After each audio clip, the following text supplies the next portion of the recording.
ஆ சொல்லுங்க அத்தை, என்னாச்சு? என்ன எல்லாத்தையும் என் பிள்ளைகிட்ட நீ சொல்கிறதே கேட்கணும்னு சொல்லிட்டு இருக்கிற. ஆமாம், நான் தானே கல்யாணம் பண்ணிட்டு வந்த மருமக, அவரோட ஒய்ஃபு நான் தானே. அது என் பேச்சு தான் கேட்கணும். 10 மாதம் நான் கஷ்டப்பட்டு சுமந்து பெற்ற பிள்ளை என் பேச்சு தாண்டி கேட்கணும். உன் பேச்சே கேட்கணும் இருக்கணும்னு என்னடி சட்டம் போடுவேன் நீ? ஏன் மாமியாரே, அவர் எனக்காக 3 முடிச்சு தாலி கட்டினவர்.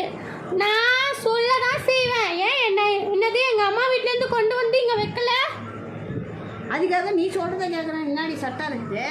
நான் கஷ்டப்பட்டு பெற்று வளர்த்து படிக்க வச்சதுனால தான் நீ புருஷனை கல்யாணம் பண்ண. இப்போ உங்களுக்கு அப்படி மருமக வேண்டானா நீங்கள் ஏன் கல்யாணம் பண்ணி வச்சுங்க? அதுக்காக கல்யாணம் பண்ணாமல் விட்டுற முடியுமா பிள்ளைய? அப்புறம் பொண்டாடிக்கு தேவையானது வாங்கி தந்தது தானே ஆகணும். ஏன் உங்கள் புருஷன் உங்களுக்கு எதாவது வாங்கி தர மாட்டாரா?